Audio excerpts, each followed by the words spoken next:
ಲೇ ಪ್ರಿಯಾಂಕಾ, ಎದ್ದೇಳ ಮೇಲೆ. ಆ, ಏನಮ್ಮ, ಏನೇ ಬಂದಿರೋದು ನಿನಗೆ ದೊಡ್ಡ ರೋಗ? ಅಲ್ಲ ಕಣೆ, ಇನ್ನೊಂದು 4 ದಿನಕ್ಕೆ ನಿನ್ ಮದುವೆ ಆಗ್ಬೇಕು. ಈಗ ನಿದ್ದೆ ಮಾಡಿದ್ರೆ ನಿನ್ ಗಂಡನ ಮನೇಲಿ ಸುಮ್ಮನೆ ಇರ್ತಾರೇನೆ? ಇವಾಗಿನ ಮಕ್ಕಳು ಯಾರು ನೋಡಿದ್ರು ಕಿವಿಗೆ ಅದೇನೋ ಸಿಕ್ಸ್ಕೊಂಡು ಎಷ್ಟೋ ಹೊತ್ತಿಗೂ ಫೋನ್ ನೋಡ್ತಿರ್ತಾರೆ. ಅಲ್ಲ, ನೀನ್ ಎಷ್ಟೊತ್ತಿಗೆ ನೋಡಿದ್ರು ಬರೀ ನಿದ್ದೆ ಮಾಡ್ತಾನೆ ಇರ್ತೀಯಲ್ಲೇ. ಅದ್ ಯಾವ ಕುಂಕರ್ಣ ನಿನ್ ದೇಹದೊಳಗೆ ಒಕ್ಕೊಂಡಿದ್ದಾನೆ? ನೋಡು, ನಾನ್ ಮಾತಾಡ್ತಾನೆ ಇದ್ದೀನಿ, ಅಷ್ಟ್ರೊಳಗೆ ಇವಳು ಕೂತಲ್ಲ ನಿದ್ದೆ ಮಾಡಿದ್ದಾಳೆ. ಅಯ್ಯೋ ಭಗವಂತ, ಇವಳಿಗೆ ಯಾವಾಗ ಈ ನಿದ್ದೆ ರೋಗ ಹೋಗುತ್ತೋ? ಪ್ರಿಯಾಂಕಾ ಶಾಂತಿಗಿರೋ ಒಬ್ಳೆ ಮಗಳು. ಇವಾಗಿನ ಕಾಲದಲ್ಲಿ ಎಲ್ಲರೂ ಮೊಬೈಲು, ಟಿವಿ, ಲ್ಯಾಪ್ಟಾಪ್, ಮೂವಿ ಅಂತೆಲ್ಲ ಬ್ಯುಸಿ ಆಗಿದ್ರೆ ನಮ್ಮ ಪ್ರಿಯಾಂಕಾ ಮಾತ್ರ ತುಂಬ ಡಿಫ್ರೆಂಟ್. ಇವಳಿಗೆ ಯಾವ ಮೊಬೈಲು, ಟಿವಿ, ಮೂವಿ ಯಾವುದ್ರ ಮೇಲೂ ಇಂಟ್ರೆಸ್ಟ್ ಇರಲ್ಲ. ಇವಳಿಗೆ ಇಂಟ್ರೆಸ್ಟ್ ಇರೋದು ನಿದ್ದೆ ಮೇಲೆ ಮಾತ್ರ. ಇವಳಿಗೆ ಬರೀ ನಿದ್ದೆದೇ ಚಿಂತೆ. ದಿನದ 24 ಗಂಟೆನೂ ಪ್ರಿಯಾಂಕಾ ಮಲಗೋದ್ರ ಬಗ್ಗೆ ಮಾತ್ರನೇ ಯೋಚನೆ ಮಾಡ್ತಿರ್ತಾಳೆ. ಪ್ರಿಯಾಂಕನಿಗೆ ಈ ನಿದ್ದೆ ರೋಗ ಇದೆ ಅನ್ನೋದು ಮನೇಲಿ ಎಲ್ರಿಗೂ ಗೊತ್ತಿರುತ್ತೆ. ಗೊತ್ತಿದ್ರೂ ಕೂಡ ಹೇಗೋ ಮ್ಯಾನೇಜ್ ಮಾಡಿ ದೀಕ್ಷಿತ್ ಅನ್ನೋ ಹುಡುಗನ ಜೊತೆ ಮದುವೆ ಮಾಡಿಸ್ತಾರೆ. ಇನ್ನೇನು ಮದುವೆನೂ ಆಗೋಯ್ತು. ಇನ್ಮೇಲೆ ಪ್ರಿಯಾಂಕಾ ಅವಳ ಅತ್ತೆ ಜೊತೆ ಅತ್ತೆ ಮನೇಲಿ ಇರಬೇಕು. ಹಾಗಾಗಿ ಇನ್ಮೇಲಾದ್ರೂ ಇವಳು ನಿದ್ದೆ ರೋಗ ಕಡಿಮೆ ಆಗುತ್ತೆ ಅಂತ ಮನೆಯವರು ಎಲ್ಲರೂ ಅನ್ಕೊಂಡಿರ್ತಾರೆ. ರಾತ್ರಿ ಮದುವೆ ಆಗಿರೋ ಹೊಸ ಜೋಡಿಗೆ ಫಸ್ಟ್ ನೈಟ್ ಅರೇಂಜ್ ಮಾಡಿರ್ತಾರೆ. ಮಾರನೇ ದಿನ ಬೆಳಗ್ಗೆ ದೀಕ್ಷಿತ್ ರೂಮಿಂದ ಹೊರಗೆ ಬರ್ತಾನೆ.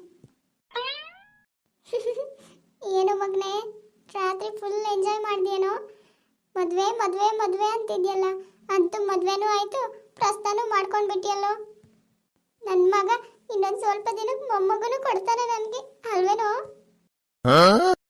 ಅಮ್ಮ ಸಾಕು, ಸುಮ್ಮನೆ ಇರ್ತೀಯಾ? ಪ್ರಸ್ಥಾನೂ ಇಲ್ಲ, ಎಂಥದ್ದು ಇಲ್ಲ. ನೀನು ಬೆಳಗ್ಗೆ ಬೆಳಗ್ಗೆ ನಾನು ತಲೆ ಕೆಡಿಸ್ಬೇಡ, ಮೊದಲೇ ತಲೆ ಕೆಟ್ಟೋಗಿದೆ ಈಗ. ಅಯ್ಯೋ, ಏನು ಮಾತಾಡ್ತಿದ್ಯಾ? ನಿಮ್ಮಿಬ್ಬರಿಗೂ ಫಸ್ಟ್ ನೈಟ್ ಅಂತಾನೆ ಕಣ ರೂಮಿಗೆ ಕಳಿಸಿದ್ದು. ಇವಾಗೇನೋ ಹೀಗೆ ಮಾತಾಡ್ತಿದ್ಯಾ ನೀನು? ಆಹಾ ಕಳ್ಳ, ನನ್ನ ಹತ್ರ ಹೇಳೋಕೆ ನಾಚಿಕೆ ಅಲ್ವಾ ನಿಂಗೆ? ಅದಕ್ಕೆ ಹೀಗೆ ಹೇಳ್ತಿದ್ಯಾ? ಗೊತ್ತಾಯ್ತು ಬಿಡು ನನಗೆ. ಆಹಾ ಕಳ್ಳನ ಮಗನೇ. ಏ ಸಾಕು, ಸುಮ್ಮನೆ ಇರಮ್ಮ. ಫಸ್ಟ್ ನೈಟ್ ಅಂತೆ, ಫಸ್ಟ್ ನೈಟ್. ನಿನ್ನ ಸೊಸೆಗೆ ಎಚ್ಚರ ಇದ್ರೆ ತಾನೆ ನಾನು ಫಸ್ಟ್ ನೈಟ್ ಮಾಡ್ಕೊಳಕ್ಕೆ. ಅಯ್ಯೋ ಮಗನೇ, ಏನು ಹೇಳ್ತಿದ್ಯಾ? ತಮಾಷೆ ಮಾಡ್ತಿದ್ಯೇನೋ? ಅಯ್ಯೋ ಅಮ್ಮ, ನಾನು ಯಾಕೆ ನಿನ್ನ ಹತ್ರ ತಮಾಷೆ ಮಾಡಲಿ? ನಿಜಾನಮ್ಮ. ನಿನ್ನೆ ಬಂದೋಳು ಮಲಗ್ದೋಳು, ನಾನು ಮಾತಾಡ್ಸಿದ್ರು ಮಾತಾಡಿಲ್ಲ. ರಾತ್ರಿ ನನಗಿಂತ ಬೇಗ ಮಲ್ಕೊಂಡೋಳು, ಇನ್ನೂ ಎದ್ದೇಳಿಲ್ಲ ನೋಡು. ಅಯ್ಯೋ ಹೌದೇನೋ? ದೀಕ್ಷಿ ಪಾಪ ಕಣ, ಸುಸ್ತಾಗಿದ್ದಾಳೆ ಅನ್ಸುತ್ತೆ. ಮದುವೆ ಮನೆ ಕೆಲಸ ಅಲ್ಲ, ಅದಕ್ಕೆ ಸುಸ್ತಾಗಿರ್ತಾಳೆ. ಅದಕ್ಕೆ ಬೇಗ ಮಲಗಿರ್ತಾಳೆ ಕಣ. ಮದುವೆ ಅಂದ್ರೇನೆ ಸುಸ್ತಾಗತ್ತಲ್ವಾ? ಏನು ಕೆಲಸ ಸ್ವಲ್ಪ ಇರುತ್ತಾ ಹೇಳು? ಪಾಪ ಅದೆಲ್ಲ ಮಾಡಿ ಸುಸ್ತಾಗಿದ್ಲು ಅನ್ಸುತ್ತೆ, ಅದಕ್ಕೆ ಹೀಗೆ ಮಾಡಿದಾಳೆ. ರೆಸ್ಟ್ ಮಾಡಲಿ ಬಿಡು. ಸುಸ್ತಾಗಿದ್ದಾಳಲ್ಲ, ರೆಸ್ಟ್ ಮಾಡಿದರೆ ಸ್ವಲ್ಪ ಹುಷಾರಾಗ್ತಾಳೆ, ಸರಿನೂ ಆಗ್ತಾಳೆ. ಪ್ರಿಯಾಂಕಾ ತನ್ನ ಫಸ್ಟ್ ನೈಟ್ ದಿನಾನು ನಿದ್ದೆ ಮಾಡಿರ್ತಾಳೆ. ಪ್ರಿಯಾಂಕನ ಗಂಡನ ಮನೆಯಲ್ಲಿ ಇವಳಿಗಿರೋ ನಿದ್ದೆ ರೋಗದ ಬಗ್ಗೆ ಗೊತ್ತಿರಲ್ಲ. ಹಾಗಾಗಿ ಗಂಡ ಮತ್ತೆ ಅತ್ತೆ ಪ್ರಿಯಾಂಕನಿಗೆ ಏನು ಹೇಳಲ್ಲ.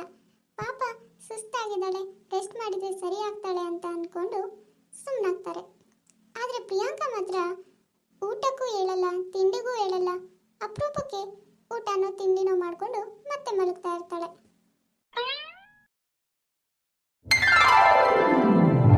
ಪ್ರಿಯಾಂಕಾ, ಪ್ರಿಯಾಂಕಾ ಹೇಳಮ್ಮ, ಬೆಳಿಗ್ಗೆ ತಿಂಡಿನೂ ತಿಂದಿಲ್ಲ, ಮಧ್ಯಾಹ್ನ ಊಟನಾದರೂ ಮಾಡುವಂತೆ. ಬಾ ಎದ್ದೇಳು. ಹಾ ಅತ್ತೆ, ಬಂದೆ, ನೀವು ಹೋಗಿರಿ. ಸರಿನಮ್ಮ, ನೀನು ಬೇಗ ಬಂದ್ಬಿಡು ಆಯ್ತಾ? ಪ್ರಿಯಾಂಕಾ ನಿದ್ದೆಯಿಂದ ಕಷ್ಟಪಟ್ಟಿದ್ದು ಅತ್ತೆ ಹಿಂದಕ್ಕೆ ಹೋಗ್ತಾಳೆ. ಅಲ್ಲಮ್ಮ ಪ್ರಿಯಾಂಕಾ, ಹೀಗೆ ಊಟ ತಿಂಡಿ ಎಲ್ಲ ಬಿಟ್ಟು ನಿದ್ದೆ ಮಾಡಿದ್ರೆ ಆರೋಗ್ಯ ಏನಾಗಬೇಕು ಹೇಳು? ಆರೋಗ್ಯ ಹಾಳಾಗಲ್ವಾ? ಇರು, ತಿಂಡಿ ತಗೊಂಡ್ಬರ್ತೀನಿ, ಬೇಗ ಬೇಗ ತಿನ್ನುವಂತೆ. ಅಯ್ಯೋ ರಾಮ, ಊಟ ಮಾಡು ಅಂತ ನನ್ನ ಬಾಯಲ್ಲಿ ನಾನು ಹೇಳ್ತಾನೆ ಇದ್ದೀನಿ. ಇವಳು ನೋಡಿದ್ರೆ ಈ ಟೇಬಲ್ ಮೇಲೆ ಮಲ್ಕೊಂಡಿದ್ದಾಳೆ. ಅಲ್ಲ, ಅದೇನು ಈ ಹುಡುಗಿಗೆ ನಿದ್ದೆ ಹುಚ್ಚು ಅಂತ. ಹೋಗ್ಲಿ ಪಾಪ, ಎಬ್ಸಿದ್ರೆ ಎಚ್ಚರ ಆಗುತ್ತೆ. ತುಂಬ ಸುಸ್ತಾಗಿದ್ದಾಳೆ ಅನ್ಸುತ್ತೆ ಪಾಪ, ಮದುವೆ ಮನೆಯಲ್ಲೆಲ್ಲ ಕೆಲಸ ಮಾಡಿ. ಅದಕ್ಕೆ ಪದೇ ಪದೇ ನಿದ್ದೆ ಬರ್ತಾ ಇದೆ. ಆಮೇಲೆ ಅವಳೇ ಎದ್ದೇಳ್ತಾಳಲ್ಲ, ಅವಾಗ ಊಟ ಹಾಕ್ಕೊಡ್ತೀನಿ. ಹೀಗೆ ಸುಮತಿ ತನ್ನ ಸೊಸೆ ಸುಸ್ತಾಗಿದ್ದಾಳೆ ಅನ್ನೋ ಕಾರಣಕ್ಕೆ ಸುಮ್ಮನಾಗ್ತಿರ್ತಾಳೆ. ಹೀಗೆ ಸ್ವಲ್ಪ ದಿನ ಕಳೆಯುತ್ತೆ. ಆದರೂ ಅವಳ ಸೊಸೆ ಮಾತ್ರ ನಿದ್ದೆ ಮಾಡೋದನ್ನ ಬಿಡ್ತಾನೆ ಇರಲ್ಲ. ಅವಳು ಅವಳ ಪಾಡಿಗೆ ನಿದ್ದೆ ಮಾಡ್ತಾನೆ ಇರ್ತಾಳೆ. ದಿನದಲ್ಲಿ ಯಾವಾಗಲಾದರೂ ಒಂದ್ಸರಿ ಎದ್ದು ಊಟ ಮಾಡಿ ಮತ್ತೆ ಮಲ್ಕೊಳ್ತಿದ್ಲು. ಇದನ್ನೆಲ್ಲ ನೋಡಿದ ಸುಮತಿ, ಲೇ ಪ್ರಿಯಾಂಕಾ, ಎದ್ದೇಳ ಮೇಲೆ, ಇನ್ನು ಮಲ್ಕೊಂಡೇ ಇದೆಯಾ?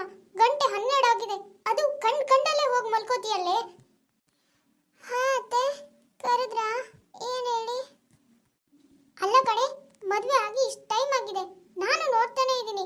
ಮದ್ವೆ ಆಗಿ ಬಂದಾಗಿಂದನು ಎಷ್ಟೊತ್ತಿಗೆ ನೋಡು ಮಲ್ಗೆ ಇರ್ತೀಯಲ್ಲೇ. ಏನೋ ಪಾಪ, ಮದ್ವೆ ಕೆಲಸ ಎಲ್ಲ ಮಾಡಿ ಸುಸ್ತಾಗಿರ್ತಾಳೆ, ಅದಕ್ಕೆ ಮಲಗಿರ್ತಾಳೆ ಅನ್ಕೊಂಡ್ರೆ ನೀನು ಈ ನಿದ್ದೆ ತಿಂಗಳಾದ್ರೂ ಮುಗ್ದಿಲ್ಲಲೇ. ಏನೇ ಬಂದಿದೆ ನಿಂಗೆ? ಅಲ್ಲ ಕಣೆ, ಇವಾಗಿನ ಕಾಲದಲ್ಲಿ ಎಲ್ಲರೂ ಮೊಬೈಲು ಟಿವಿ ಅಂತೆಲ್ಲ ಮಜಾ ಮಾಡ್ಕೊಂಡಿದ್ರೆ ನೀನು ಎಷ್ಟೊತ್ತಿಗೆ ನೋಡು ಮಲ್ಗೆ ಇರ್ತೀಯಲ್ಲೇ. ಅದಲ್ವೇ? ಅಯ್ಯೋ, ಮಲಗ್ಬಿಟ್ಯಾ? ಮತ್ತೆ ಮಲಗ್ಬಿಟ್ಯಾ? ಅಯ್ಯೋ ದೇವ್ರೇ, ಇಷ್ಟೊತ್ತು ನಾನೊಬ್ಳೇ ಮಾತಾಡಿದ್ದು. ಇವಳು ನಿದ್ದೆ ಮಾಡಾಗಿದೆ ಆಲ್ರೆಡಿ. ಯಾವ ಕುಂಕರ್ಣದ ಕುಲದಲ್ಲಿ ಹುಟ್ಟಿದ್ಲೋ ಇವಳು. ನನ್ನ ಬಾಯಿನಲ್ಲಿ ನಾನು ಬಡ್ಕೋತಾನೆ ಇದ್ದೀನಿ, ಇವಳು ಮಾತ್ರ ಗೊರಕೆ ಹೊಡ್ಕೊಂಡು ನಿದ್ದೆ ಮಾಡ್ತಾನೆ ಇದ್ದಾಳೆ. ಅಯ್ಯೋ ಭಗವಂತ, ಈ ನನ್ನ ಸೊಸೆ ಕತೆ ಏನು ನನಗೆ ಅರ್ಥ ಆಗ್ತಿಲ್ಲ. ನೀನಾದ್ರೂ ಬಂದು ಬಿಡಿಸಿ ಹೇಳು. ಯಾರು ಏನೇ ಹೇಳಿದ್ರು ಪ್ರಿಯಾಂಕಾ ಮಾತ್ರ ತಾನು ನಿದ್ದೆ ಮಾಡೋದನ್ನ ಬಿಡೋದೇ ಇಲ್ಲ. ಸವಿತಾ ಸ್ವಲ್ಪ ದಿನ ಹೇಗೋ ಸರಿ ಆಗ್ತಾಳೆ ಅನ್ಕೊಂಡು ಸುಮ್ಮನಿರ್ತಾಳೆ. ಆದರೆ ಪ್ರಿಯಾಂಕಾ ಮಾತ್ರ ಸರಿ ಆಗೋದೇ ಇಲ್ಲ. ಹಾಗಾಗಿ ಪ್ರಿಯಾಂಕನ್ ತಾಯಿಗೆ ಕಾಲ್ ಮಾಡಿ ಬರೋಕೆ ಹೇಳ್ತಾರೆ. ಅಮ್ಮ, ನನ್ನ ಫ್ರೆಂಡ್ಸ್ ಎಲ್ರಿಗೂ 2-3 ಜನ ಮಕ್ಕಳು ಕಣಮ್ಮ. ಎಲ್ಲರೂ ಕೇಳ್ತಾರೆ ನೀನು ಯಾವಾಗ ಅಪ್ಪ ಆಗೋದು ಅಂತ. ಅದು ಅಲ್ಲದೆ ನಮ್ಮ ಥರ ಮಕ್ಕಳನ್ನೆಲ್ಲ ಕರ್ಕೊಂಡು ಯಾವಾಗಲೂ ಪಾರ್ಕಿಗೆ ಬರ್ತೀಯಾ ಅಂತ ಎಲ್ಲರೂ ರೇಗಿಸ್ತಾರಮ್ಮ.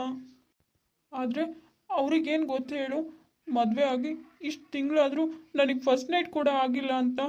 ಇವಳು ಹಿಂಗೆ ನಿದ್ದೆ ಮಾಡಿದರೆ ಆಗೋದು ಡೌಟೇ, ನನಗೆ ಗೊತ್ತು. ಅಯ್ಯೋ ಮಗ್ನೆ, ಬೇಜಾರಾಗಬೇಡ ಕಣೋ. ಇವತ್ತು ಅವ್ರ ಅಮ್ಮನ ಬರಕ್ಕೆ ಹೇಳಿನಿ. ಇರು, ಏನು ರೋಗ ಬಂದು ಬಡ್ಕೊಂಡಿದೆ ನಿಮ್ಮ ಮಗಳಿಗೆ ಅಂತ ಕೇಳೋಣ. ತಾಯಿ ಮಗ ಇಬ್ರು ಶಾಂತನ್ ಬಗ್ಗೆ ಮಾತಾಡ್ತಾ ಇದ್ದಂಗೆ ಅವಳೇ ಮನೆಗೆ ಬರ್ತಾಳೆ. ಏನ್ ಬೀಗ್ರೆ, ಫೋನ್ ಮಾಡಿದ್ರಿ? ಅದು ಬೇರೆ ಬೇಗ ಬನ್ನಿ ಅಂತ ಬೇರೆ ಹೇಳಿದ್ರಿ. ಏನಾದ್ರೂ ಸಿಹಿ ಸುದ್ದಿ ಇದೆಯಾ?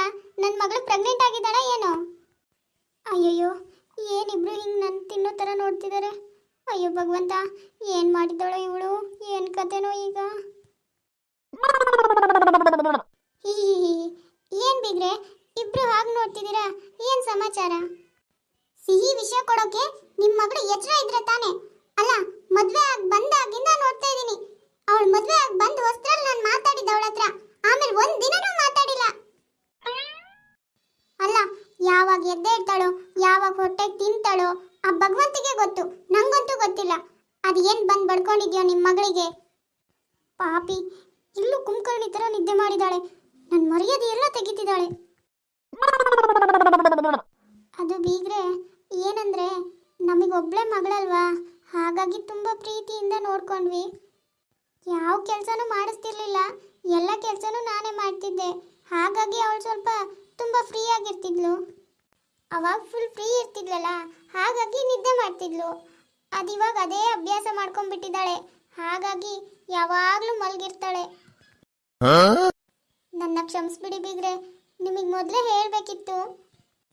ಅಯ್ಯೋ ಭಗವಂತ, ನಿಮ್ಮ ಮಗಳಿಂದ ನನ್ನ ವಂಶ ಅಭಿವೃದ್ಧಿನೇ ಆಗದಿರೋ ಹಾಗೆ ಮಾಡಿದಿರಲ್ರಿ ಶಾಂತಿ. ಸವಿತನಿಗೆ ತನ್ನ ಸೊಸೆ ಯಾಕೆ ನಿದ್ದೆ ಮಾಡ್ತಾಳೆ ಅನ್ನೋದು ಇವಾಗ ಅರ್ಥ ಆಗಿರುತ್ತೆ. ಅವಳಿಗೆ ಏನು ಕೆಲಸ ಇಲ್ಲದೇನೆ ನಿದ್ದೆ ಬರ್ತಾ ಇದೆ. ಏನಾದರೂ ಕೆಲಸ ಕೊಟ್ರೆ ನನ್ನ ಸೊಸೆ ಸರಿ ಹೋಗ್ತಾಳೆ ಅನ್ನೋದಕ್ಕೆ ಸವಿತಾ ಒಂದು ಪ್ಲಾನ್ ಮಾಡ್ತಾಳೆ. ಪ್ರಿಯಾಂಕಾ, ಪ್ರಿಯಾಂಕಾ, ಎದ್ದೇಳಮ್ಮ. ಅಮ್ಮ ಪ್ರಿಯಾಂಕಾ, ನನ್ಗೆ ಯಾಕೋ ತುಂಬ ಸೊಂಟ ನೋವು ಕಣಮ್ಮ. ತುಂಬ ಸುಸ್ತು, ನಿಂತ್ಕೊಳ್ಳೋಕ್ಕಾಗಲ್ಲ, ಕೂತ್ಕೊಳ್ಳೋಕ್ಕಾಗಲ್ಲ. ಮನೆ ಸುಮಾರು ಕೆಲಸ ಇದೆ ಅಮ್ಮ. ಇವತ್ತು ನೀನೇ ಮಾಡಮ್ಮ, ನಾಳೆ ನಾನು ಮಾಡ್ಕೊತೀನಿ, ಒಂದು ಸ್ವಲ್ಪ ಸುಧಾರಿಸ್ಕೊತೀನಿ.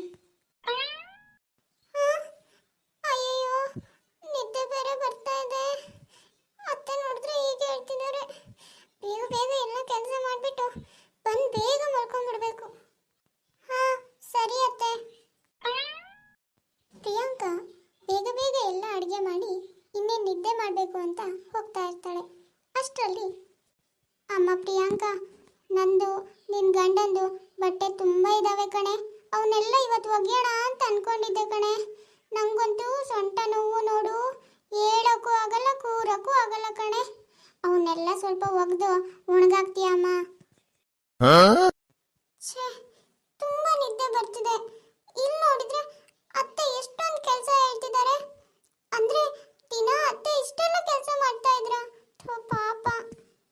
ಹಾ ಸರಿ ಅತ್ತೆ, ನಾನು ಮಾಡ್ತೀನಿ, ನೀವು ಹೋಗಿ ರೆಸ್ಟ್ ಮಾಡಿ.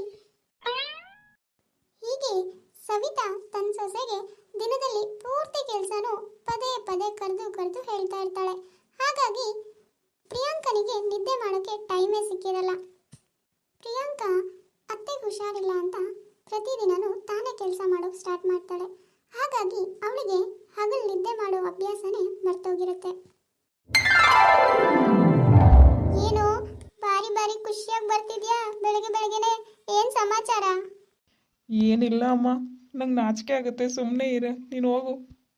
ಆಹಾಹಾ, ಕಳ್ಳ, ನನಗೆ ಗೊತ್ತಿಲ್ವಾ?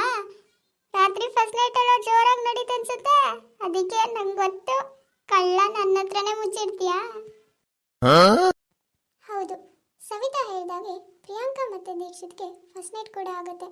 ಹಾಗೆ ಒಂದು ಮುದ್ದಾದ ಮಗುಗೆ ತಂದೆ ತಾಯಿ ಕೂಡ ಆಗ್ತಾರೆ. ಪ್ರಿಯಾಂಕಾ ಇನ್ಮೇಲೆ ತಾಯಿ, ಅತ್ತೆ, ಮಾವ ಎಲ್ಲರ ಜೊತೆನೂ ಸುಖವಾಗಿ ಸಂಸಾರ ಮಾಡ್ತಾಳೆ. ನೋಡಿದ್ರಲ್ಲ ವೀಕ್ಷಕರೇ, ಇವತ್ತಿನ ನಮ್ಮ ವಿಡಿಯೋ ಸ್ವಲ್ಪನಾದರೂ ಇಷ್ಟ ಆಗಿದ್ರೆ ಪ್ಲೀಸ್ ಚಾನಲ್ನ ಸಬ್ಸ್ಕ್ರೈಬ್ ಮಾಡ್ಕೊಳ್ಳಿ, ಲೈಕ್ ಮಾಡಿ, ಶೇರ್ ಮಾಡಿ ಆ್ಯಂಡ್ ಕಮೆಂಟ್ ಮಾಡಿ. ಸರಿ ವೀಕ್ಷಕರೇ, ನಾನಿನ್ನ ಹೊರಡ್ತೀನಿ. ನೆಕ್ಸ್ಟ್ ವಿಡಿಯೋದಲ್ಲಿ ಮತ್ತೆ ಸಿಗೋಣ.